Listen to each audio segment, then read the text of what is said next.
columna vertebral de un restaurante, o una de las columnas, porque tiene varias, es tu encargado de cocina. Muchas veces, a mí me ha pasado que veo un cocinero, que el jefe de cocina lo tiene relegado porque le cae gordo, porque está saliendo con... O sea, tuvo un cliente que metió un golf virtual en su restaurante, que era un concepto que nada tenía que ver, ¿no? Y le dije, oye, es que como para qué, pues es que a mí me gusta mucho changarro y es mi club de todo.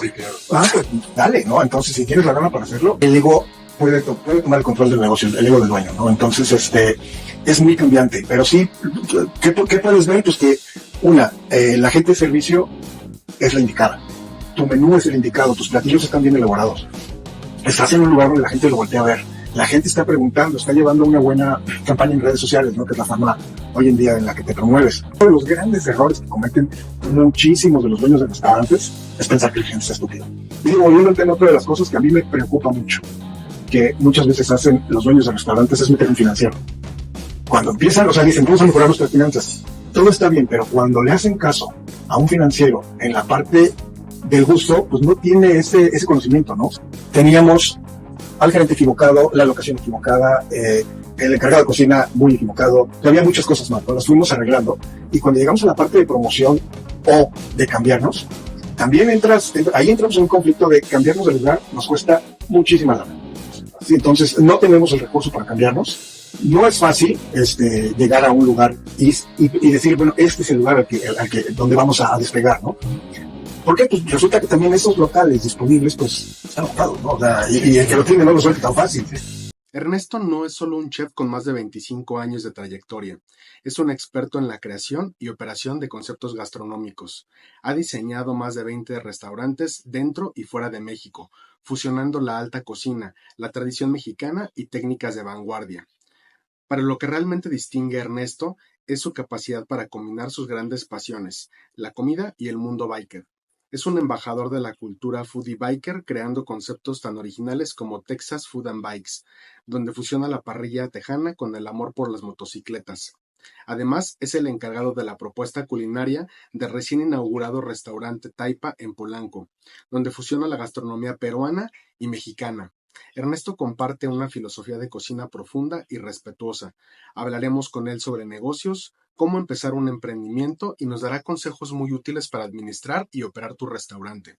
Ernesto cree firmemente que cocinar es pasión, es amor, y que siempre debemos aplicar esta pasión y este amor en todo lo que hacemos. Su enfoque en la calidad del producto y la cocción lenta es clave para platillos memorables.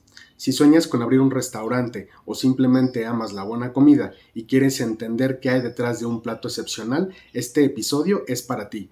Ernesto nos compartirá su experiencia consultando y desarrollando proyectos gastronómicos, su perspectiva única sobre el mundo de restauración y cómo sus viajes y vivencias han moldeado su filosofía de vida y cocina. Prepárense para escuchar una masterclass sobre cómo iniciar negocios restauranteros. Chef, empresario y biker, Ernesto Slim Conchelo. Comenzamos.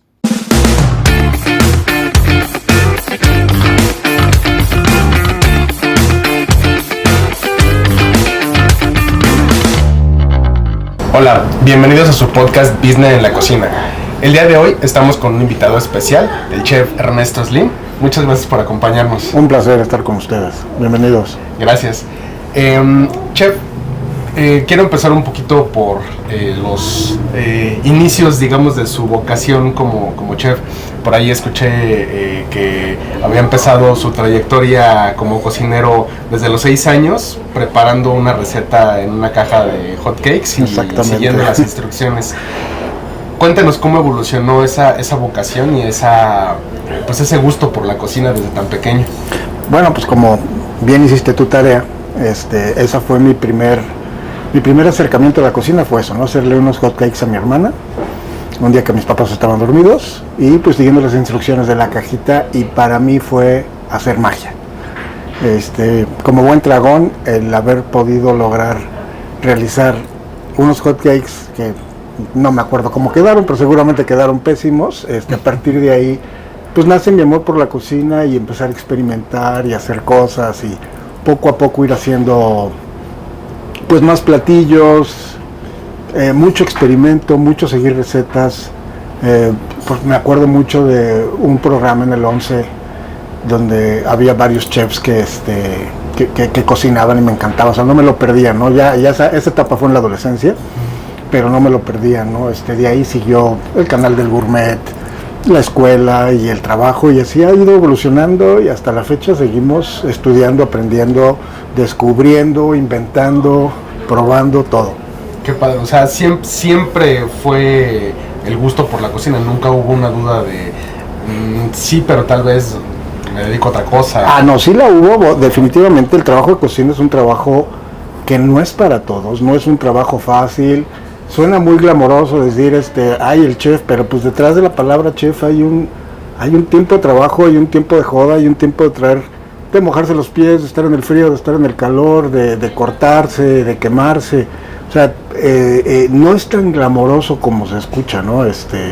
En realidad hay mucha chamba detrás y mucho aprendizaje. Entonces sí, en algún momento pausé la parte gastronómica, me dediqué a la publicidad. Por ejemplo, en algún momento, y he tenido así 2, 3 emprendimientos fuera de la cocina, pero pues siempre te regresa, ¿no? A final de cuentas es un oficio. Entonces es un oficio que yo creo que la mayoría de la gente que estamos involucrados en esto lo amamos, y de alguna manera, ya sea de manera profesional o en casa, lo vas a seguir haciendo. Sí, totalmente. Es como un amor-odio, ¿no? Exactamente. Sí, totalmente. Oiga, parte de su experiencia y de toda su trayectoria, algo que marcó esta carrera fue la experiencia de vivir con su tía en Suiza. Exactamente. ¿Cómo transformó todo eso su visión de la cocina? Completamente, porque digo, yo de venir de lo que comíamos en casa, ¿no? De una cocina muy tradicional, muy mexicana, muy hogareña, me voy a vivir a Suiza, y Frida, mi tía, es una gran chef. Es una gran chef no de profesión, sino en su casa. Y cuando digo una gran chef, estoy utilizando la parte glamorosa, por decirlo de alguna manera, de la palabra, porque ella se iba mucho por platillos muy elaborados, por platillos con excelentes productos, sofisticados. Tenía un gran paladar. Peter, mi tío, tenía una cava con unas 500 botellas, se tomaba vino, no te voy a decir que diario, pero sí 2, 3 veces a la semana. Entonces ahí conozco, o me inicio, no conozco, ¿no? Porque conocer es una palabra muy extensa. Se puede decir que me empiezo a involucrar en la parte del maridaje, y estoy hablando de 40 años prácticamente, ¿no? Empiezo a descubrir el amor al vino también, que es un segundo amor que tengo, junto con la comida, y en una cocina más sofisticada. Entonces ahí pues me abre el espectro del gusto y de la sed de conocimiento, ¿no? De ver que no quiero sonar despectivo, pero ver que hay algo más de los tacos, ¿no? O de la cocina mexicana, y empiezas a descubrir nuevos sabores. Entonces ahí sí, definitivamente, das en el clavo. Me marcó muchísimo esa estancia allí en Suiza, y ahí empiezo mi formación. Ibas a estudiar, estudiaste sommelier, ¿no? Pero no acabaste. No acabé, sí, empecé, pero no acabé. Fue por una enfermedad. Ya, ok. Sí. Entonces es algo que he querido retomar siempre. Ajá. Pero pues por una o por otra razón no lo he hecho, ¿no? Lo mismo con el barismo, también es otra parte que me gusta muchísimo. El barismo, no he tenido formación como tal, me he involucrado, he descubierto poco a poco, muy de la mano con Gerardo Cerritos, que es mi maestro, y me aconseja, me enseña, me dice, me ha abierto también ese mundo del café. Okay. Y pues digo, hay veces que pienso, pues ya estoy grande, ya para qué me pongo a estudiar para sommelier, pero siempre es siempre es un gusanito que está ahí presente, ¿no? Molestándome y picándome, que tú dices, es un papel a estas alturas, ya para qué lo quiero, pero sí, siempre la sed de aprender. ¿Te gusta probar vinos, probar diferentes maridajes y demás? Me fascina, o sea, descubrir, conocer un vino nuevo que a lo mejor no conocía, y empezar ese juego mental de con qué se podría llevar, con qué platillo, con qué tipo de comida, con qué puedo sorprender a mis comensales, atendiéndolos, sirviéndoles cierto platillo, con qué vino, ¿no? Porque pues a pesar de los muchos años que pueda yo tener no como experto, sino probando y disfrutando un maridaje, siempre sigues descubriendo cosas nuevas, ¿no? No todo está escrito. Totalmente. Bueno, al final del día, a lo mejor aunque no haya ya un estudio de una teoría, tal vez a lo mejor de pues, la procedencia, la producción, el terreno, etc. Al final el probar te va abriendo ese espectro y si ya tienes cierta base de conocimiento, es más fácil, ¿no? Sí, yo creo que no sé qué puedes disfrutarlo más, ¿no? Porque si tienes el conocimiento y sabes que esta uva de este terroir, de esta región, lo que quieras, se va a llevar bien con ciertos platillos, pues ya lo sabes, ¿no? Pero a veces te sorprendes. Entonces yo creo que ahí es un poquito ir descubriendo, sí tiene su encanto, pero pues también tiene su encanto saber hacia dónde te diriges, ¿no? Creo que los dos caminos son muy valiosos. Y se da mucho en este ramo de la gastronomía. Sí, totalmente. Para alguien, bueno, hay una tendencia ahorita fuerte hacia los vinos en muchos restaurantes y digo, por lo que hemos podido ver, muchos están yéndose a etiquetas que no son tan comerciales, que son etiquetas que tal vez la gente no conoce y pues que de alguna manera también ayudan pues a la parte también de controlar los márgenes de rentabilidad y demás, porque al final del día la gente no tiene la perspectiva de este vino cuesta tanto porque yo lo vi en el súper, ¿no? Uh-huh. ¿Cómo recomiendas o cómo crees que alguien que quiere empezar a introducir los vinos en su negocio pudiera empezar? Bueno, yo creo que el camino que se debe seguir es primero haciéndolo de uno mismo, ¿no? O sea, probando. Vamos a hablar desde una taquería, o sea, por ahí hay una página que se llama, me parece, Sommelier de Barrio, que es una chava que se va a las taquerías y lleva su vino y hace sus maridajes, se va a las gorditas, a las semitas, o sea, se va a diferentes tipos de comida muy de barrio y hace ese maridaje, ¿no? Entonces yo lo acabo de conocer hace poquito. Yo no había escuchado de ella. No, tampoco. Me salió, un amigo la compartió, y se me hizo muy interesante, ¿no? Entonces, yo creo que el caminito debe de ser que tú empieces, tengas el concepto que tengas, empieces a probar y de ahí pues te abras a vinos más sofisticados, ¿no?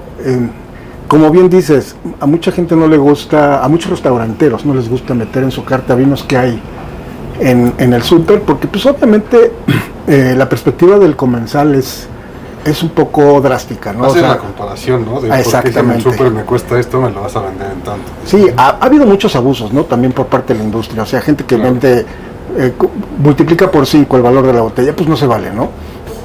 Claro. Entonces, te evitas preguntas. Te evitas esa pregunta de ¿por qué si en el súper vale 300 pesos, aquí me la estás dando en 500? Oye, pues porque tengo que ir a comprarla, tengo que tener un inventario, y tener un inventario pues cuesta dinero, y tengo que tener el personal, y si la botella se echa a perder, pues el que absorbe el precio soy yo. O sea, claro, es contestar una pregunta muy extensa. Sí, claro. Entonces, y también yo creo que implica la parte de la sorpresa, ¿no? Puedes involucrar a tu personal. Si es un restaurante que amerita tener un sommelier, pues estás dando una fuente de trabajo y estás garantizando que el platillo que estás degustando se va a maridar bien con el vino que te están sirviendo, porque muchas veces, y me ha pasado, que sirves un platillo y hay una mala elección de la botella. Entonces dices, híjole, ahorita me va a decir que el vino no está bueno. Entonces entras en un conflicto con el cliente de decirle, perdón, tu elección está mal. Si tienes un sommelier, pues te vas a evitar ese problema, ¿no? Entonces, y si tienes una recomendación, te van a decir, oye, qué buen platillo o qué buen vino. Y también pasa al revés, ¿no? Tu platillo no está bueno porque no se lleva bien con el vino. Entonces, eso es una parte que también te puede ayudar a tener una carta de vinos que la gente no esté tan familiarizada con ella, ¿no? Sí. Y yo creo que también ayudas a que la gente empiece a descubrir cosas nuevas en el vino y a involucrarse. Al final de cuentas es una industria que está creciendo mucho en México, hay excelentes vinos mexicanos. Sí. Yo siempre soy de la idea de a donde voy, procuro probar los vinos locales, aunque no los conozca, o las cervezas locales también, ¿no? Sobre todo las cervezas artesanales, y es una manera también de descubrir la gastronomía local. Claro, totalmente. Oye, bueno, quiero ir un poco a la parte de gestión de tu tiempo, porque, bueno, generas conceptos como consultor. Uh-huh. Tienes el restaurante, el barbecue americano, Uh-huh. y ahorita estás en Taipa. Sí. ¿Cómo gestionas todo eso para que todo funcione? De tiempo. Pues mira, por ejemplo, mi involucramiento con Taipa, yo entré como consultor y me invitaron a quedarme. Entonces,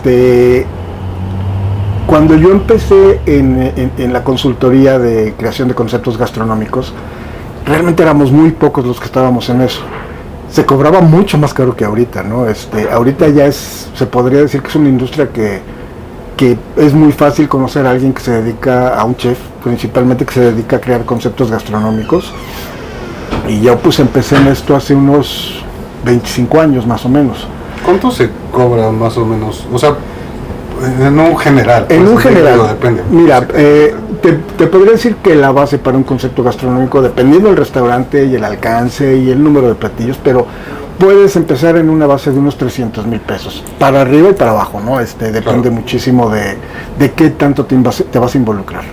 Entonces, porque pues hay veces que te invitan a, oye, necesito que me hagas únicamente mi carta de vinos, necesito que me hagas un menú de panadería, un platillo. Entonces varía muchísimo, ¿no? O quiero que te encargues desde encontrar un local y echar a andar el menú, el concepto, la cocina, los layouts, los manuales, bla, bla, bla, bla, bla, hasta la apertura y te quedes conmigo 6 meses después porque pues son los meses críticos, ¿no? Entonces es muy amplio, o sea, la gama es muy amplia, pero podríamos decir que unos 300,000 pesos como base Okay. es un número ¿Y justo. más o menos cuánto tiempo tardas en desarrollar el concepto? Digamos, para que ya esté gateando el bebé y ya los dejes. Mira, más o menos entre 5 y 3 meses antes de la apertura, que empiezas a trabajar paulatinamente. Ahorita justamente estoy iniciando en otro proyecto, y estoy involucrado a muy poquitas horas a la semana, ¿no? Porque estoy en la parte de la creación del menú, entonces empiezas a ver conceptos similares, tendencias, productos, qué quiere el cliente, hacia dónde quiere ir. Empiezas a pelearte con el cliente porque pues muchas veces te dicen, oye, es que yo quiero poner un restaurante donde vamos a vender comida española y comida chilena. Oye, compadre, pues chocan los conceptos, ¿no? Entonces, es que a mí me gusta. Yo algo que siempre le digo a mis clientes de la creación de conceptos es, entiende una cosa, el restaurante es tuyo, pero no es para ti. Sí, claro. Vas a un mercado, ¿no? Entonces, te empiezas a involucrar poco a poco, pero pon tú 3 meses antes, tienes la creación del menú, haces la apertura y te puedes quedar 3 meses después, ¿no? Eso sería una Como el media. estimado, ¿no? Uh-huh. ¿Has tenido algún proyecto que no hayas acabado Sí, por tema del cliente? por tema del cliente. Tuve uno que era un concepto de hot dogs, pan hecho en casa, salchichas hechas en casa y todo. Empezamos el desarrollo, yo me involucré muchísimo en la parte de producción de las salchichas. Digo, como chef lo sabes hacer un poquito de todo, pero pues no estás especializado en todo, ¿no? Entonces, en ese momento yo no estaba especializado en salchichas. Se hizo todo el concepto, se desarrolló, se llegó a un concepto, se llegó a un menú y justo antes de abrir llegó una marca y le dijo, me gusta tu concepto, te doy tanta lana, no recuerdo el número, tanta lana, pero vas a utilizar mi marca. Entonces, pues no habían acabado de pagar, estábamos en la parte de aguanta, me estoy invirtiendo, bla, bla, bla. Ya ves que casi eso no se nos da en México, y a la mera hora me dijo, pues sabes que ya no lo necesito. Oye, pero yo ya invertí tiempo, ya invertí desarrollo, ya tengo todo, pues lo siento, ¿no? Entonces, no fue la única vez, esa fue una, guardas el concepto, lo encajonas y en algún momento llegará alguien y te lo comprará, ¿no? Eso te Que iba a fue el preguntar, caso. si tenías como un catálogo de conceptos Sí. que no se hubieran dado. Sí, también pues cuando te entra la creatividad, empiezas dices, oye, se me ocurre este negocio y empiezas a desarrollar y lo encajonas, ¿no? Y eventualmente cuando alguien te dice, oye, quiero hacer algo similar, dices, tengo esto ya prácticamente desarrollado, ya nada más es cosa de que lo ajustemos a lo que tú buscas y le damos para adelante. Pero sí pasa también. Oye, en Sí, este claro. desarrollo de conceptos, digo, para alguien que quiere empezar con un negocio nuevo, ¿qué es lo primero que les dices? O sea, ¿qué es más importante? ¿La ubicación, el concepto, el mercado objetivo? Va cambiando muchísimo. Yo antes, pues los gringos tienen ese dicho en inglés, ¿no? De location, location, location. Uh-huh. Pero pues si te fijas las tendencias de ahora con los speakeasy, pues ya no importa dónde estés, ¿no? Tienes aquí a la vuelta, justamente hay un speakeasy que está en un tercer o cuarto piso. Yo no lo conozco, no he ido, pero pues sí me han dicho, estás a la vuelta de tal lugar que es buenísimo y que tiene reservas por un mes. Entonces va cambiando por las modas, por las tendencias que tenemos, pero pues sí antes o sea, yo creo que sí la locación es muy importante. Conocer tu mercado, eso es algo que yo siempre le digo a mis clientes y muy pocos lo han hecho, es hacer un buen estudio de mercado para conocer tu mercado objetivo, ¿no? Claro. Muy poca gente lo hace y pues he abierto lugares donde tienen un año abiertos y no conocen su mercado objetivo, ¿no? Y luego se sorprenden por qué no hay ventas. ¿Por qué? Pues porque empiezan a dirigir todos sus esfuerzos en redes sociales a un mercado al que no van dirigidos, ¿no? Quieren llegar a chamacos de 25 años cuando tu mercado es de gente de 45, ¿no? Entonces empiezas a hacer tus esfuerzos hacia un mercado equivocado. Entonces, locación, conocer tu mercado, conocer tu competencia, porque pues si tienes la idea de un concepto y te vas a poner con Sansón a las patadas y aparte vas a dar más caro, pues tienes garantizado el fracaso, ¿no? Totalmente. Sí, claro, totalmente. Sí.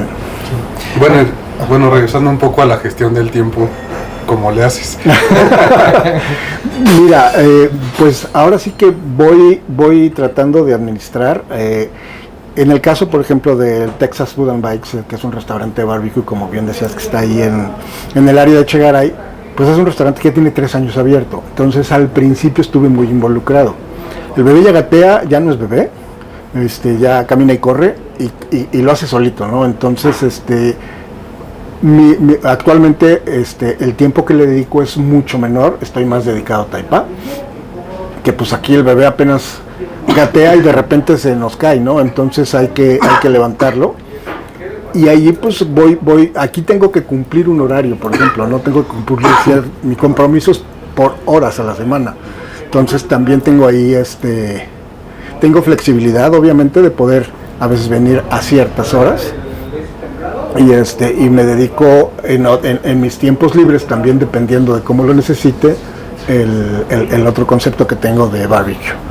Y pues en casa trabajo muchísimo, ahorita con el concepto que a lo mejor me involucro, pues empiezo a desarrollar en casa recetas, que obviamente pues las comemos ahí, Claro. pero es como mi laboratorio del científico loco, ¿no? O sea, mi cocina es un caos.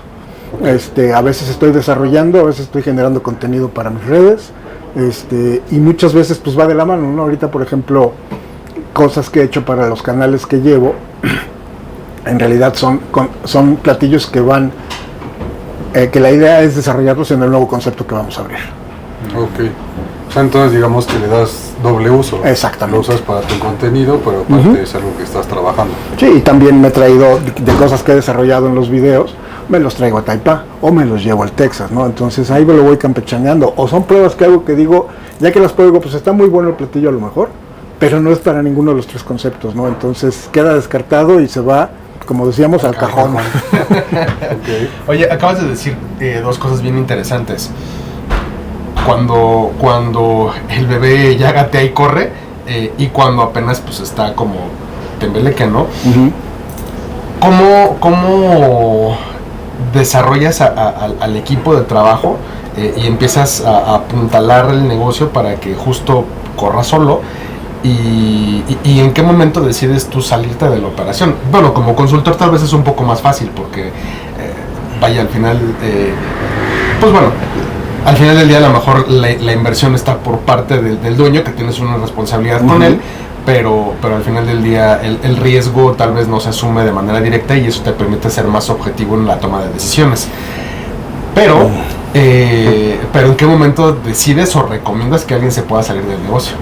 Mira, por ejemplo, una de las partes más importantes, yo creo que es la columna vertebral de un restaurante, o una de las columnas, porque tiene varias, es tu encargado de cocina. Muchas veces a mí me ha pasado que veo un cocinero que el jefe de cocina lo tiene relegado porque le cae gordo, porque está saliendo con la otra ayudante que a él le gusta, por lo que sea, pero le ves madera, ¿no? Le ves madera, que sabe cocinar, que es responsable, que es limpio, que tiene don de mando, que se lleva bien con la gente, y esa es la gente que yo agarro y los empiezo a capacitar. Me los empiezo a llevar a mis eventos, les empiezo a enseñar, les empiezo a contestar preguntas, porque para mí es muy importante que la gente tenga curiosidad. Si yo le hago algún platillo y un cocinero llega y me pregunta, ¿por qué le pusiste esto? A mí, pim, me empiezan a sonar las alarmas y digo, este cuate tiene curiosidad, y empiezo a voltear a ver sus otras habilidades, ¿no? Entonces, ya que tengo yo elegido una persona que se va a encargar de la cocina, no siempre le atino, a veces resulta que no es así, que no tiene la madera, pero si la tiene, lo empiezo a capacitar y le empiezo a decir, a ver, mi tirada contigo es que llegues a ser jefe de cocina, o te voy a llevar a tal restaurante a trabajar conmigo, ¿no? Porque pues aquí no vas a crecer, no te van a permitir crecer. Claro. O si es en el mismo restaurante donde estoy, lo jalo y lo pongo al frente, ¿no? Qué difícil lo que acabas de decir. O sea, es muy humano y qué padre, pero también es difícil. Es complicado, negocio, ¿no? Sí. Y se da mucho en las cocinas, ¿no? Bueno, tanto en cocina como en salón o servicio pasa lo mismo. Muchas veces tienes a alguien que tiene las habilidades, pero alguien que está arriba de él le pone el pie en el cuello, ¿no? Entonces, esa es la parte donde empiezas a enseñarle, y al final se va a quedar encargado de cocina, y es cuando tú te haces a un lado, ¿no? Y es bien difícil hacerse a un lado, porque pues si es una persona que tiene habilidad, tiene la curiosidad, tiene sed de aprendizaje, pues va a empezar también a desarrollar las propias cosas que él considera son mejores para el negocio, ¿no? Entonces ahí también te encuentras, y me acaba de pasar, que tienes cocineros que son muy creativos, y dices, este chavo no va a seguir instrucciones, va a empezar a hacer su propia creatividad, y va a empezar a ya sea para bien o para mal, o sea, porque son los dos caminos. Empiezan a cambiar el concepto del negocio, y puede ser que funcione mejor o puede ser que lo quiebre. Sí, pero pueden quitar también consistencia, ¿no? Exactamente, ahí es donde hay que ser bien delicado, ¿no? Es decir, a ver, aquí se hacen las cosas así, propon lo que quieras, o sea, yo te voy a escuchar y te voy a decir, va, podemos hacer este platillo o este cambio en el platillo que estás proponiendo, que no necesariamente porque yo soy el chef y yo tengo que llevar la batuta y mi nombre tiene que estar por encima de todas las cosas. No me muevo de esa manera, yo sigo aprendiendo de todo mundo, ¿no? Y como ejemplo, este mes tenemos una ensalada en este restaurante como especial del mes, que es de un lavaloza. Wow. Entonces un día me dijo, ¿puedo hacerle una ensalada? Por supuesto, se queda en el menú. Entonces va como especial del mes, si gusta se queda en la carta, ¿no? Y viene de un lavaloza que tiene la sed de meterse a la cocina y aprender, y no tengo empacho en decirlo, ¿no? La probé, me gustó y se queda en los especiales del mes. No, y bueno, muchos grandes chefs han empezado así. Por supuesto. O de ahí vienen, ¿no? Sí. Totalmente. Sí, muy empíricos, ¿no? Sí, exactamente. Totalmente. Oye, pero ¿no te pasa mucho justo en esto de la consultoría, que todo el tiempo quieran hacer sociedad contigo, como no, mejor ya quédate ahora sí en el concepto y te damos parte del negocio? En un principio sí, eso últimamente ha cambiado. También hay veces que me lo ofrece la persona equivocada, que digo, pues a final de cuentas es un cliente, no es mi socio, que haga con su changarro lo que quiera, ¿no? Claro. Porque yo muchas veces, lo que les decía al principio, a ver, compadre, entiende que no es para ti, es tu restaurante y la idea es que sea que sea negocio, ¿no? Sí, por eso se piensa que los restaurantes son negocios de ego, ¿no? Sí, hay mucho metido en eso, ¿no? Sí. Y yo tuve un cliente que le decía, a ver, no te equivoques, o sea, estás regándola, no es hacia donde quieres ir. O sea, tuve un cliente que metió un golf virtual en su restaurante que era un concepto que nada tenía que ver, ¿no? Y le dije, oye, es que como para qué, pues es que a mí me gusta, es Para mi sus changarro y es mi amigos, club ¿no? de Toby. Sí, claro. Pues dale, ¿no? Entonces, si tienes la lana para hacerlo, hay mucha gente que pone su club de Toby y se vale. Nada más tienes que estar consciente de eso. O sea, si es tu club de Toby y quieres que sea negocio, híjole, quién sabe. Sí, No, sí, porque entonces, regularmente los clubs de Toby se alimentan de los amigos. Exactamente. Y los amigos no muchas veces mantienen el negocio. Ujú, sí, porque cuántas veces van a ir al club de Toby, ¿no? Claro. Si te va bien una vez a la semana.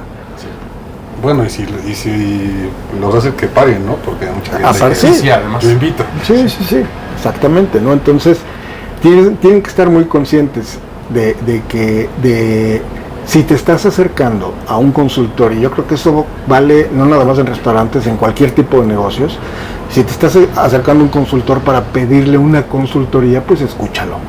¿No? Claro. Esa es una de las cosas con las que más me topo. Y muchas veces yo veo un negocio que digo, el dueño está haciendo caso, está haciendo su ego a un lado, está aprendiendo, tiene la humildad de decir, a ver cómo se hace esto, y el negocio va funcionando bien, dices, híjole, ojalá me invitaran a ser socio, ¿no? Y Claro. pues también tiene la conciencia de decir, pues ¿por qué te voy a invitar? Ya te pagué una consultoría y el negocio está funcionando, ¿no? Sí, claro. Sí, que es la finalidad, ¿no? Exactamente. Me pasó en un restaurante en San Antonio que yo decía, ¿cómo me gustaría que me invitaran a ser socio de este negocio, ¿no? Y, o sea, el primer mes el restaurante dejó $25,000 de utilidad, o sea, Wow, porque primer mes. hizo todo lo que tenía que hacer de acuerdo a como lo marca el manual. Es el que platicaste que incluso antes de abrir la gente iba a tocar para ver qué iban a hacer. Exactamente, sí. Sí, ese lugar se empezó a construir en pandemia, entonces se detuvo durante pandemia, y cuando estaba terminando pandemia, que ya dejaban ir a la gente al restaurante, se continuó con el proyecto, y era una panadería prácticamente abierta, yo le decía que era una pecera, porque tú veías la panadería a través de vidrios enormes y se veía que estábamos trabajando y la gente iba a tocar, ¿no?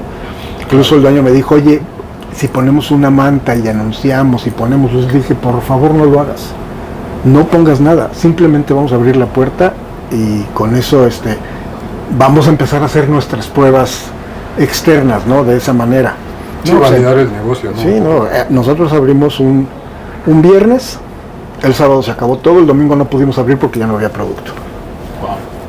¿Y qué hicieron? Porque al final del día estás en una etapa crítica, ¿no? Sí, al final, pues el lunes, se cerró domingo y lunes se hicieron compras, entre domingo y lunes se hicieron compras, se hizo producción lunes, y pues martes ya empezamos a trabajar con todo y no se volvió a cerrar, ¿no? Hasta la fecha es un negocio que sigue dejando dinero y funciona padrísimo, ¿no? Entonces, Bien. Como consultor, justamente te has topado con ese tipo de negocios. ¿Cuáles crees que son los factores que tú identificas como para decir, este negocio tiene potencial y va a despegar? fíjate que es bien curioso porque va cambiando mucho. Juega, lo que decías hace rato, lo juega mucho el ego. Entonces hay veces que el negocio le ves mucho potencial y está funcionando y abre las puertas y empieza a tener gente desde el primer día. El ego puede tomar el control del negocio, el ego del dueño, ¿no? Entonces es muy cambiante, pero sí, ¿qué puedes ver? Pues que la gente de servicio es la indicada, tu menú es el indicado, tus platillos están bien elaborados, estás en un lugar donde la gente lo voltea a ver, la gente está preguntando, está llevando una buena campaña en redes sociales, ¿no? Que es la forma hoy en día en la que te promueves.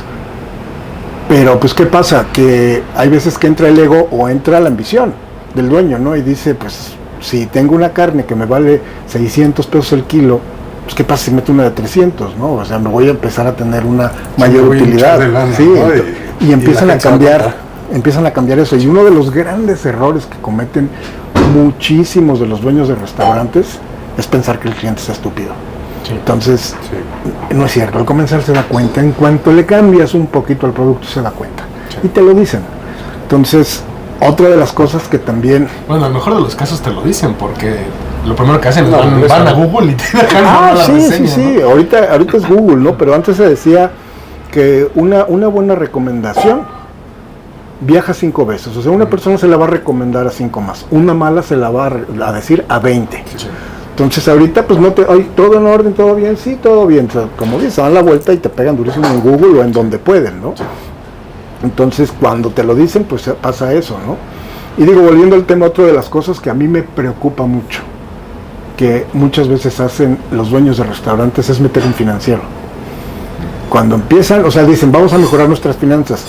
Todo está bien, pero cuando le hacen caso a un financiero en la parte del gusto, pues no tiene ese conocimiento, ¿no? Sí, claro. Entonces, ahí es donde muchas veces también los restaurantes empiezan a perder, porque el financiero quiere resultados económicos. Sí, claro.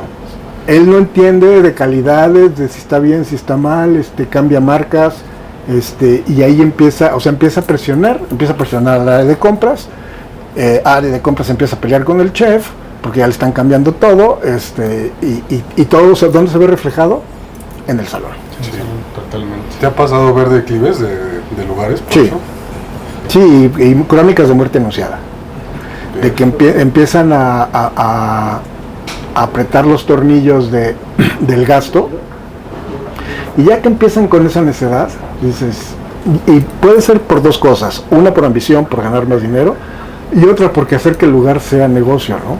Entonces empiezan a apretar esos tornillos y dices, híjole, ya empezamos mal. Lo adviertes como consultor o como chef ejecutivo del lugar, dices, no es el camino por el cual debemos de ir, no me cambies la calidad del producto, y no, pues están a oídos sordos y el lugar va para abajo definitivamente. Estás mencionando algo bien importante. Muchas veces lo hacen para que el lugar se convierta en negocio. ¿Tú qué harías o qué le puedes recomendar a la gente? Digamos, como no pasos a seguir literal, pero ¿qué sería lo mejor antes de hacer eso? Yo creo que principalmente es la paciencia. Hay una estadística que dice que 8 de cada 10 restaurantes que abren van a cerrar durante el primer año. Eso es porque la norma te dice que a los 6 meses tienes que entrar en punto de equilibrio, ¿no? Entonces, si bien te va, la gente no tiene... No es cierto. No es cierto. Eso dice la norma.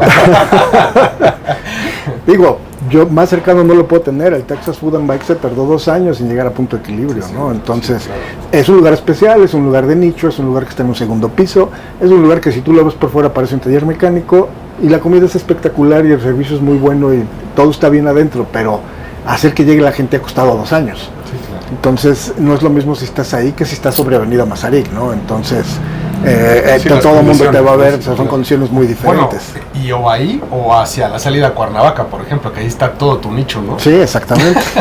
También es un lugar al que le tenemos echado el ojo. Pero digo, la primera es paciencia y es conocer tu mercado, por lo que decíamos hace rato, y es no buscar el número. O sea, yo entiendo que como inversionista de restaurante muchas veces mes con mes ponerle 100,000 pesos al lugar debe de ser dolorosísimo, ¿no? O sea, yo me pongo en los zapatos de la gente y digo, híjole, y empezar a ver qué te está fallando, porque muchas veces le estás poniendo 100,000 pesos, pero de esos 100,000 pesos, ¿cuántos recursos se te van a esfuerzos mal enfocados? Te estás gastando de esos 100,000 pesos, 30,000 pesos en una campaña de redes sociales o en invitar gente que no es la indicada para tu negocio. Entonces, es no cerrarte, escuchar, no decir es que yo digo que este negocio va dirigido a este mercado, pues no es el que tú quieras, es el que te tocó. Si no hiciste un estudio de mercado y sabes y no sabes a qué mercado vas dirigido, pues empieza a hacer pruebas, ¿no? O sea, que te cueste la menos cantidad de dinero posible. Claro. El Texas Food and Bike se llama. Uh-huh. ¿Ese es tu primer restaurante como tal ya propio? No, he abierto y cerrado varios ya durante Ok. muchos años. Con muchos.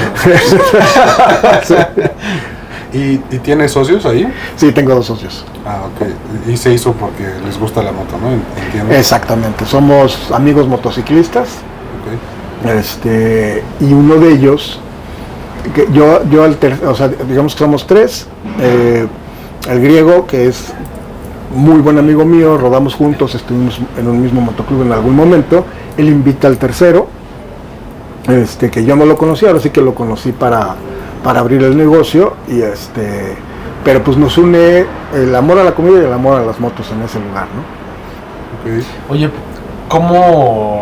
bueno, a ver, el tema de socios es bien complicado. Complicadísimo.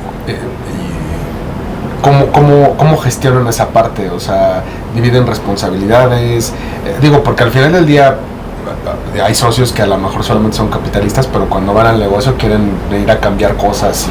Mira, son acuerdos que tienes que hacer desde un principio y hay una figura que se le conoce como socio silencioso, que es el inversionista, ¿no? O sea, vas a poner lana, vas a ser escuchado en todo lo que quieras, pero la decisión recae en alguien más, ¿no? Entonces, cuando tienes un socio que no está involucrado en el negocio en el día a día, pues sí, puedes decirme lo que tú quieras, pero a final de cuentas, pues vamos a hacer lo que la otra persona que está involucrada en el negocio y yo consideramos que es lo mejor para el negocio. Hay ciertas cosas en las que pues sí se vota, ¿no? Por ejemplo, nuevas inversiones, si vas a contratar un gerente, si vas a contratar un administrador, pues sí ahora sí tomas en cuenta a los socios, pero yo creo que uno de los grandes errores que caen muchos de los socios de los restaurantes es, de entrada, no dividir las responsabilidades del lugar y respetarlas.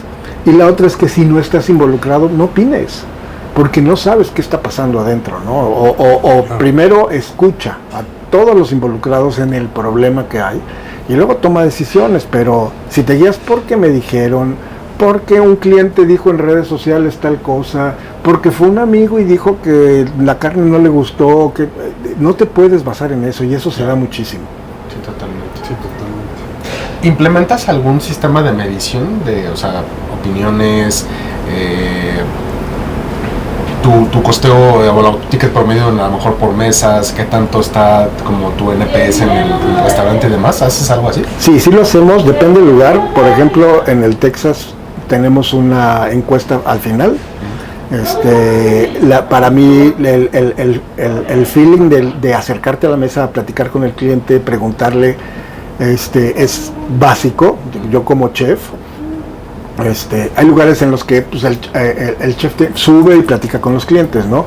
Hay lugares donde no lo hace, ¿no? Entonces depende mucho de las políticas del lugar o de cómo sea, porque pues, a veces que la cara del lugar es el capitán de meseros o el gerente, ¿no? Claro.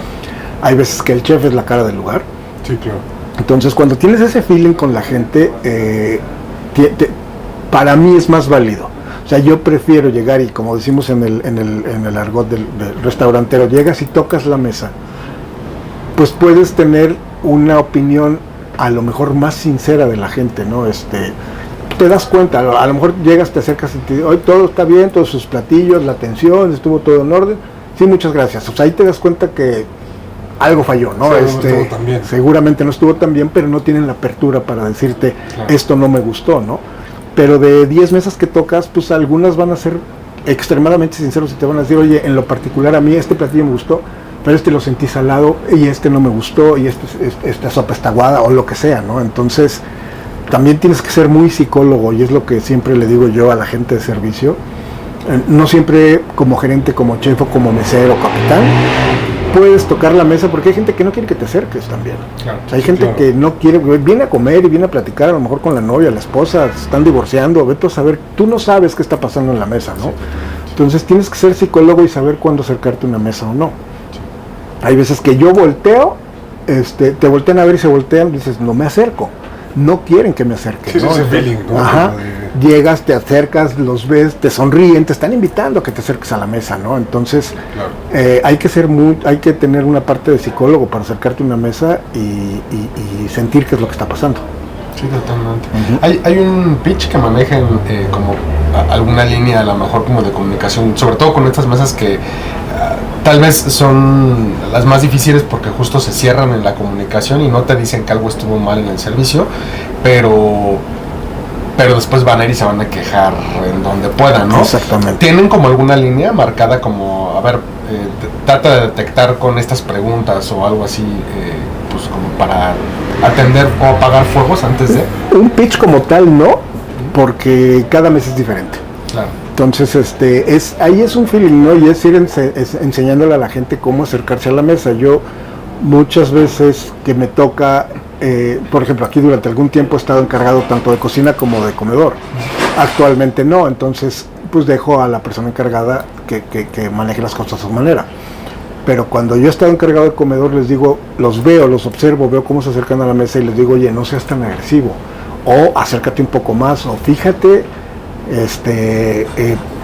en qué momento te puedes acercar a la mesa. Sí, la prudencia, ¿no? Hay que ser muy prudentes, porque es parte de tu servicio. Claro. Y como mesero, se va a ver reflejado en tu propina. Entonces, si te acercas a una mesa donde no quieren que estés, pues te van a dar el 10 y bien te va, ¿no? Entonces, y cuando el señor tenía la intención de darte el 15. O muchas veces, pues a ver quién es tu cliente, ¿no? No siempre el cliente es el que paga. Hay veces cuando tienes una familia, pues el cliente se convierte en los niños para que dejen al papá tomarse su cerveza en paz y ver el partido de fútbol en la tele, en lo que los niños no lo estén molestando. Entonces, Claro. o sea, varía muchísimo con quién estés tratando. Entonces, como tal, un pitch no. Y también se ve reflejado en tus ventas. Tienes que tener, o sea, yo siempre digo que el termómetro es un año de operación. Y ya de ahí vas viendo tus temporalidades. Entonces, si empieza a bajar, o sea, si tu mes de agosto pasado fue mejor que pues algo está pasando, algo está mal. Sí. Tu mercado ya cambió, tiene que ser mejor porque fue tu primer año, ¿no? Claro. Entonces, la tendencia tiene que ser a crecer. Claro, totalmente. Oye, cuando hay una mala ubicación en el lugar, justo hablando del tema de ventas, y estás notando que a lo mejor no tienes un crecimiento sostenido y piensas que pudiera ser por una mala ubicación, ¿cómo determinas y en qué momento decides o tomas la decisión de, ¿sabes qué? Vamos a movernos? Fíjate que voy a volver a poner el caso del Texas, que lo tengo muy cercano y sirve excelente como ejemplo para responder tu pregunta. Como les dije hace rato, el Texas tardó 2 años en llegar a punto de equilibrio. Teníamos al gerente equivocado, la locación equivocada, el encargado de cocina muy equivocado. O sea, había muchas cosas mal, ¿no? Las fuimos arreglando, y cuando llegamos a la parte de promoción o de cambiarnos, también ahí entramos en un conflicto de cambiarnos de lugar, nos cuesta muchísima lana. Sí, claro. Sí, entonces no tenemos el recurso para cambiarnos. No es fácil llegar a un lugar y decir, bueno, este es el lugar donde vamos a despegar, ¿no? Porque pues resulta que también esos locales disponibles pues están ocupados, ¿no? O sea, y el que lo tiene no lo suelta tan fácil. Sí, sí, Y claro. el que lo suelta quiere un guante y quiere un traspaso y quiere un chorro de lana. Entonces, ¿Y por qué lo estás soltando, no? Ajá, También. sí. Y digo, hay muchas razones por las cuales lo sueltan, ¿no? Hay veces que sueltan locales excelentes o piden millonadas de renta mensual, ¿no? Entonces, ahí lo que hicimos era, sí llegamos a ese punto de, y aparte de todo, no nada más tenía todo eso mal, tenía a la dueña equivocada. El local con muchos vicios ocultos, con muchas cosas en su contra, y ahí sí voy a decir en contra de lo que yo pensaba. Mi socio tomó una decisión de atacar un mercado vía redes sociales, invitar influencers y hacer una serie de cosas que fue latinada, ¿no? O sea, yo ya estaba en un punto de, pues mejor cerremos. Entonces, y me dijo, no, el lugar va a jalar y yo me voy a encargar. Y la verdad es que le pegó. O sea, es algo que le reconozco, tomó la estrategia indicada y el lugar empezó a funcionar, y fue con la ayuda de las redes sociales. ¿Cómo fue? Pues conociendo tu mercado. Claro. Sí, dándonos cuenta también de que el mercado que íbamos inicialmente no era el correcto, y se decidió tomar otra estrategia, cambiar ese mercado, y ahorita el lugar pues ya es negocio. Muy bien. ¿Cómo o sea, volvemos a lo mismo, es un negocio de nicho tal vez, Ujú. por el nombre, ¿no? Sí. Y muchas veces te encajonas en eso, ¿no? Como a veces el nombre condena al lugar, ¿no? Exactamente. Entonces, ¿cómo se dan cuenta que están atacando el nicho equivocado y hacen ese switch de... Fíjate que fue algo que yo le dije desde un principio. Yo le dije, este mercado que vamos, que es muy de nicho, que es de motociclistas, yo no creo que sea el indicado, porque ya había tenido yo lugares para motociclistas. ¿Qué pasa con el motociclista? Sobre todo el motociclista que íbamos dirigidos nosotros, que es el harlero, ¿no? Pues las Harleys en su generalidad son motos muy caras. ¿Y quién las trae? Pues contrario a la creencia popular, pues la traen doctores, ingenieros, o sea, es gente productiva que puede pagar una moto que cuesta en la agencia ahorita, hoy en día, 700 mil pesos. Entonces, ¿qué hacen? Trabajan toda la semana, el sábado o el domingo en la mañana agarran su moto, se disfrazan de jarleros malos, se van a dar una vuelta, regresan y se llegan a comer con la familia. Entonces, ahí...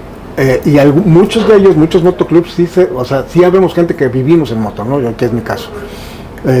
Muchos de ellos entre semanas sí se reúnen con los amigos, sí van a tomarse una cerveza, pero van a tomarse una cerveza y un hot dog. No van a hacer las grandes cenas que es como tú como dueño de restaurante quisieras. Entonces, ahí lo que hicimos, lo platicamos muchísimo y lo que decidimos es no hacer un lugar que dice Texas Food and Bikes dirigido a motociclistas, sino es un lugar temático de motos.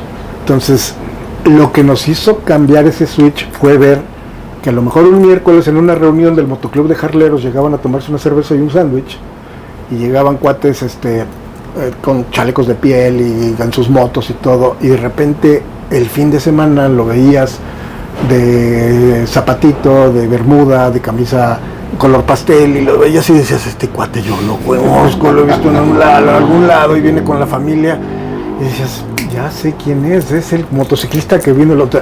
Ya que te das cuenta que él es ese motociclista rudo de los miércoles, llega con su familia, como un señor fresita, con sus hijos, a que su familia conozca su mundo. Ahí fue cuando decidimos hacer el switch, ¿no? Pero ¿cómo lo logras? Abriendo los ojos. Esa es la realidad, o sea, tienes que conocer a tu mercado, abre los ojos, ¿no? No ves, si tú dices, es que quiero que mi restaurante sea para motociclistas, y llega el domingo un motociclista y 30 familias, al único que veas sea el motociclista, ¿no? Sí, claro. Justo te iba a preguntar... ¡Música! Justo te iba a preguntar, en mercados altamente competidos, ¿cuál creías que era la manera de diferenciarte y de que la gente fuera a tu negocio? Porque vaya, ahorita conceptos de restaurantes para motociclistas hay muchos ahorita. Conceptos donde ofrecen ahumados, cortes de carne, a lo mejor comida un poquito más fast food, también hay muchos. Entonces es un mercado altamente competido. Mi pregunta ahora va hacia, ¿crees que justamente esta identificación y este hacer de nicho y cada vez buscar como más elementos que vayan como atendiendo ese nicho sea justo parte de este salirte de la competencia y que te elijan a ti por sobre otras opciones? Es una tendencia. O sea, si te fijas, ¿qué lugares marcan tendencia en hacia dónde va la gastronomía? La Condesa, la Roma, últimamente San Rafael, ¿no? Y son muy de nicho, y son muy de especialidad. O sea, tienes restaurantes, por hablar de algunos, que se dedican a hacer únicamente este platillo en diferentes variedades, ¿no? Tienen un menú muy cortito de 5 o 8 elementos y son muy buenos en eso. Entonces, ahí te conviertes en un mercado de nicho. Entonces, sí es una tendencia, pero la pregunta aquí es cuánto va a durar la tendencia también, ¿no? Entonces, ¿cuánto quieres que dure tu lugar? Y voy a poner un ejemplo que también me equivoqué. Cuando llegó el sushi a México a pegar fuerte hace, pues, ¿qué serán? 30 años o un poco más, yo decía, esto va a ser como las yardas. O sea, cuando yo era adolescente, las yardas era lo de moda, lo que estaba en todos lados, ¿no? Y fue una tendencia que se fue cayendo. O sea, ya no sé si existe hoy en día un lugar de yardas, ¿no? Yo no creo. Creo que no creo. Y seguramente hay quien nos está escuchando que no sabe de qué estamos hablando, sí, ¿no? Que eran las cervezas que medían una yarda, ¿no? Sí. Entonces... Sí, como hay una cadena muy grande. Hay una cadena muy grande justo ¿sí? Por allá por el norte. Ok. Y ellos manejan conceptos de yardas. De yardas. Las sirven como en una basecita. Una basecita de madera, sí, creo que sí la he visto. Sí. Lo mismo pensé yo en su momento del sushi. Dije, esto es una cuestión de moda que va a pasar. Y resultó que se quedó, o sea, llegó, evolucionó y se quedó, ¿no? Entonces, ha sido una tendencia que ha ido cambiando constantemente. Llegó de manera... llegó el sushi californiano, ¿no? No el sushi tradicional japonés. Fue cambiando y se mexicanizó. Si tú comes sushi en Sinaloa, vas a ver unas variedades de sushi que ni te imaginas, ¿no? Porque está hecho muy de manera local, muy de la manera de comer del sinaloense, ¿no? Completamente diferente a la que comemos aquí en el DF. Y ahora si te fijas, la tendencia es hacerlo más tradicional. Sí, respetar más. Se respeta mucho más, y ya hay omakases, y ya hay especialidades de comida japonesa, ¿no? Entonces... Pues el ramen también se puso mucho de moda. Se puso mucho de moda, y era uno de los que... O sea, hay lugares que únicamente te sirven ramen, ¿no? Sí, sí. Que pues en Japón así es, o sea, los lugares es un lugar de ramen, es un lugar de sushi, y aquí pues te sirven de todo prácticamente, ¿no? Sí, claro. Entonces, sí, sí puede ser que dentro de tu mercado de nicho te especialices y te llenes, pero hay muchísima oferta y muy buena aquí en México, ¿no? Entonces es un riesgo. Abrir un mercado de nicho es un riesgo, y puede ser que te funcione y puede ser que no. La tendencia es que ahorita sí está funcionando. Sí. Y es en ciertas zonas también, Sí, o sea, también. si haces algo muy especializado en una zona fuera de Roma, San Rafael, Polanco, Condesa, te va a costar más trabajo. Sí. Totalmente. Sí, jalar a la gente hacia afuera de esas zonas es complicado. Sí. Y no tiene que ser, no tiene que ser precisamente dentro de un barrio, no puedes, Sí, no. puedes poner en Santa Fe un lugar muy de nicho y no te va a funcionar, Sí. porque es más de restaurante tradicional, ¿no? Sí. Sí, totalmente. Oye, bueno, justo hablando de eso, hablabas del sushi. ¿Cuál crees, o si nos puedes poner un ejemplo a lo mejor de uno de tus más grandes fracasos en la industria? Ay, híjole, me vas a poner a pensar. Bueno, no, sí lo tengo muy claro. Un food truck. Ok. Abrimos un food truck de barbecue. Y era algo que teníamos muchos en la industria puesta nuestra mira, o sea, nos gustaba, era muy romántico el tema del food truck, pero definitivamente no es para México. Fui de los primeros en darse cuenta de eso, porque precisamente abrimos un food truck de barbecue y tienes un problema. No puedes hacer tu producción dentro del food truck, tienes que hacerla, en este caso en casa la hacíamos, ¿no? Haces tu producción, te vas a vender, entonces tienes que mover el food truck, está estacionado, pagas estacionamiento si no tienes dónde tenerlo. Entonces cocinas, vas por el food truck, te llevas tu comida, empiezas a hacer tu venta, terminas de vender, tienes que lavar, tienes que hacer toda la parte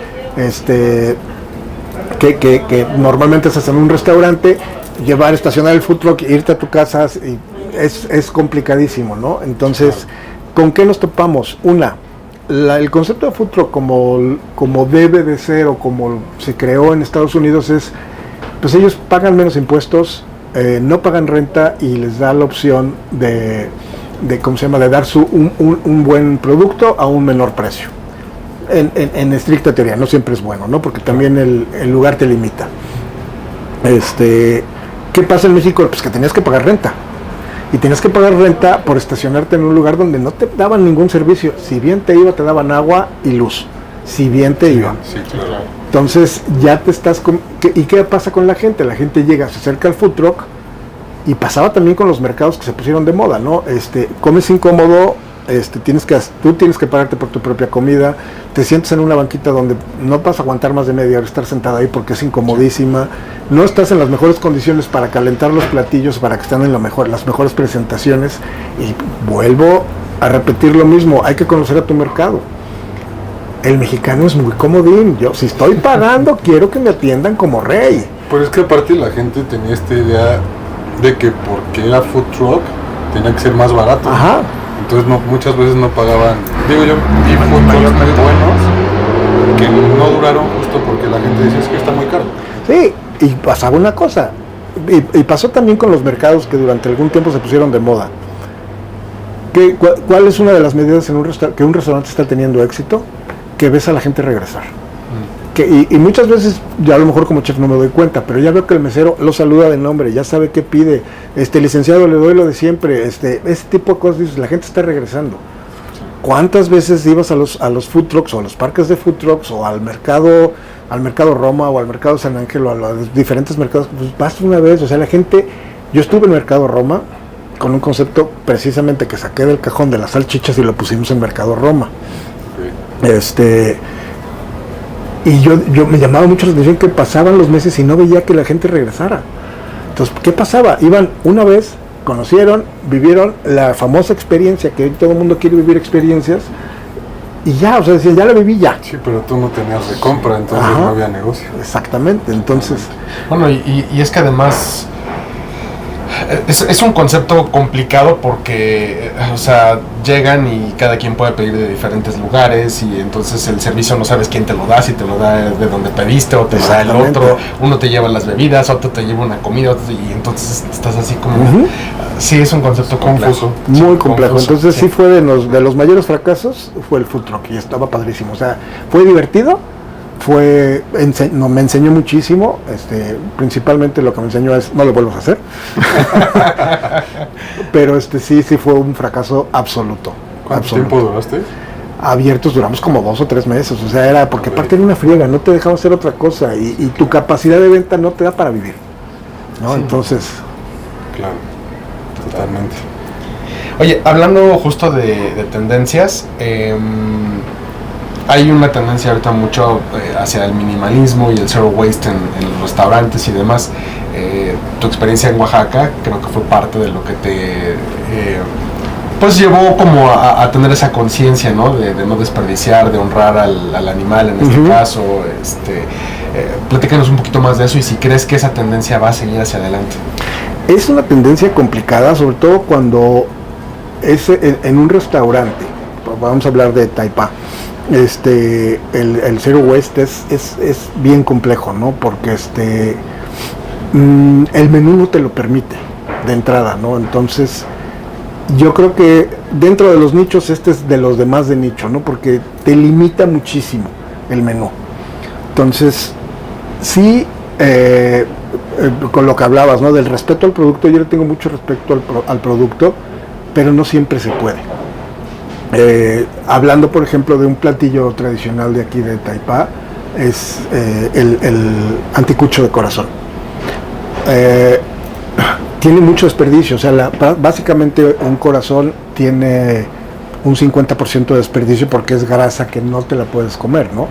Yo qué hago, pues muchas veces, no siempre, tengo que admitirlo que no siempre se puede, pero les digo, guárdenme el desperdicio y yo tengo como 5 perritos afuera de mi casa que cada que oyen la moto llegar, saben que llegó la comida, ¿no? Ya llegó el del Uber.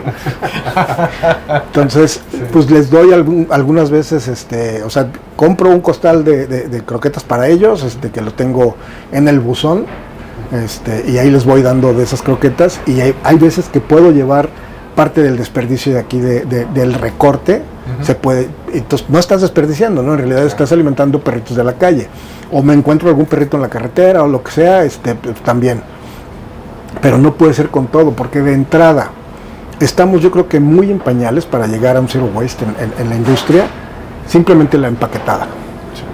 Entonces, qué padre sería que te llegaran tus productos naturales, frescos, directo de la milpa al restaurante. Pues es muy romántico, pero la realidad, cuando te pega la realidad y que tienes que atender y tienes que tener disponible y que no le puedes decir a un cliente no hay, sí, claro, porque pues el de la milpa no me atendió hoy, no lo va a entender.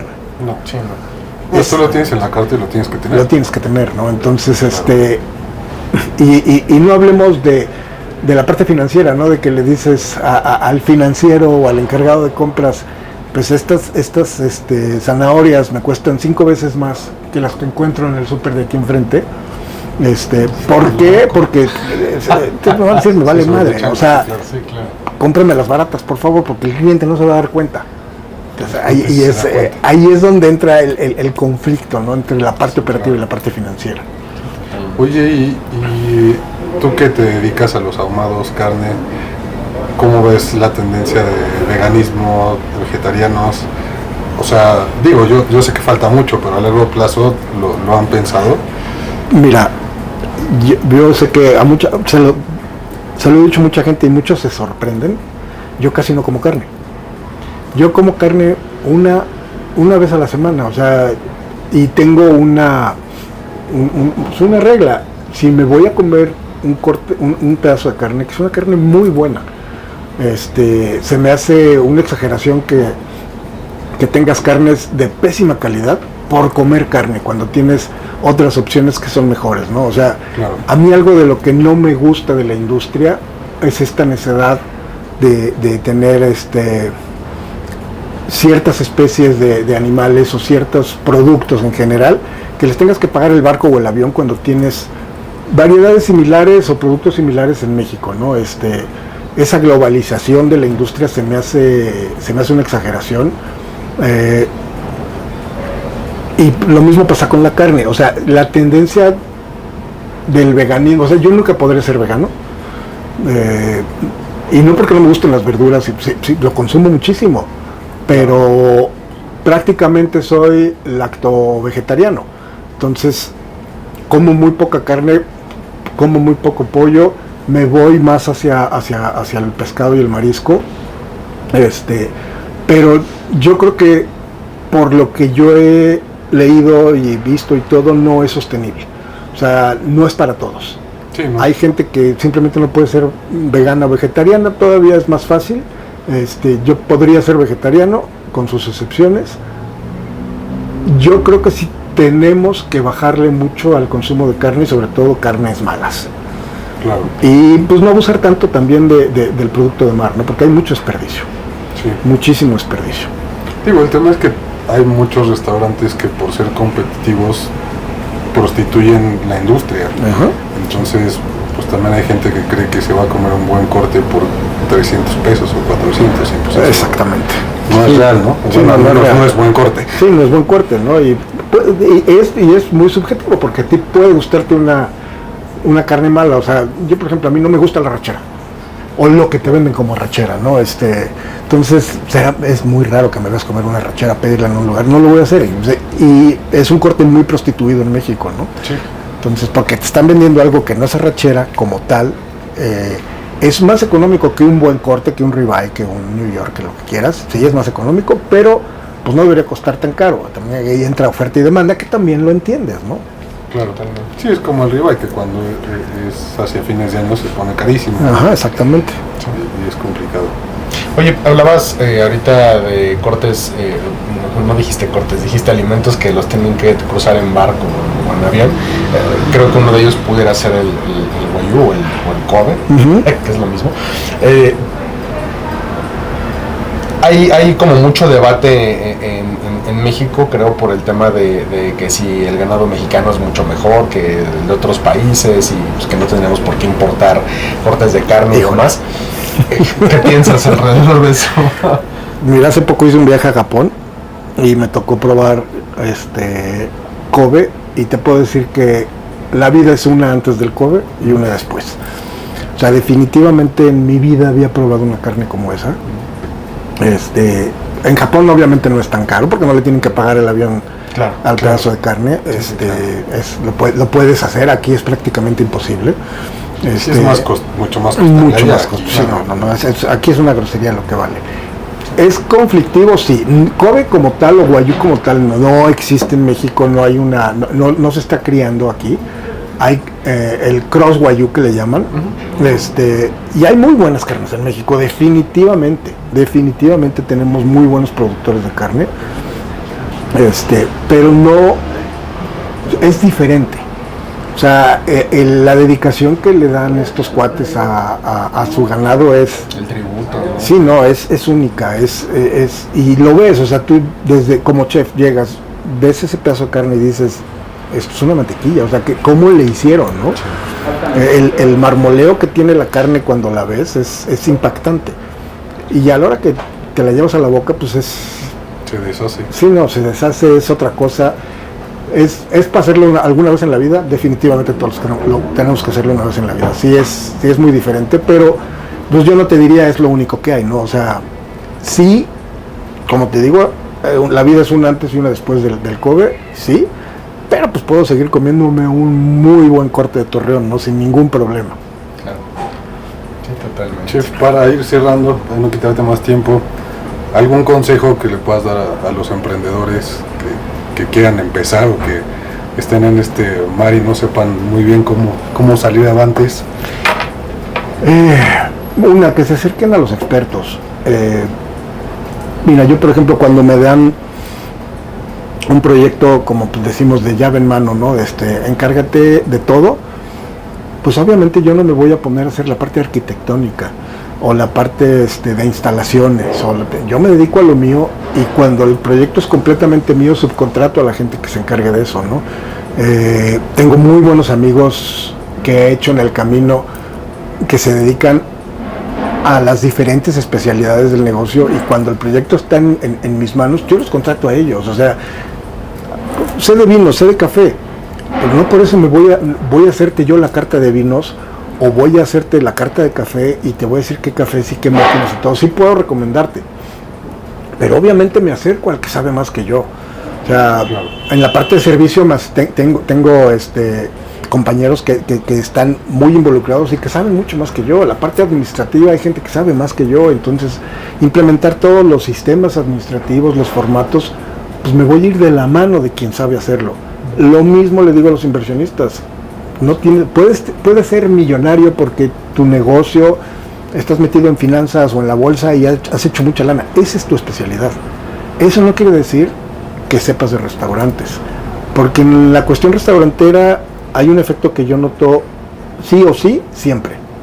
Todos somos expertos en restaurantes, porque todos somos clientes de restaurantes. Que todos comemos. Sí, entonces, sí, pero eso no te hace experto. Sí. O sea, el que sepas comer no te hace experto en que sepas desarrollar. Entonces, el consejo sería: acérquense a los expertos, dejen de la mano a quien sabe de cada una de las áreas del restaurante, que se encarguen. Y escucha, o sea, ese sería el consejo que podría dar. Totalmente. Quiero cerrar solamente con una última pregunta que quiero incorporar como parte de las preguntas finales en el podcast. Uh-huh. Va a ser el primero al que se le hagamos. Si pudiera servir un platillo con el cual juntar a toda la gente del mundo, ¿qué platillo elegiría? Ay, joder. Bueno, es una pregunta bien complicada, porque una cosa es el platillo que a mí me gusta comer, es muy diferente al platillo que a mí me gusta servir. Entonces, tratando de escuchar la pregunta, sería el platillo que a mí me gustaría servir.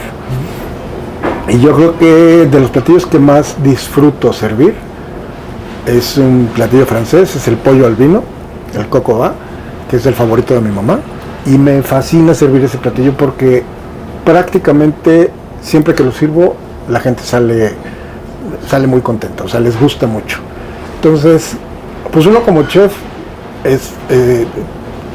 vivimos del aplauso, o sea, sinceramente, pues puede sonar muy ególatra, ¿no? Pero sí, hay parte de. Sí, también es válido, ¿no? Ajá, vivimos del aplauso y vivimos.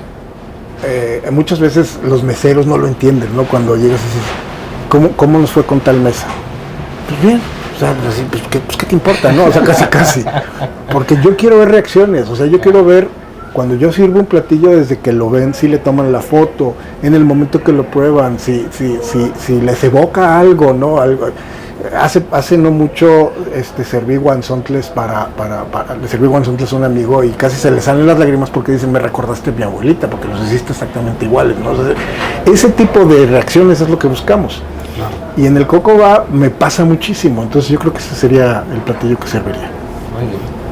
Pues muchas gracias. No, gracias a ustedes. Pues síganos en el siguiente episodio. Espero que lo hayan disfrutado. Dejen los comentarios aquí en el video y nos vemos en la siguiente.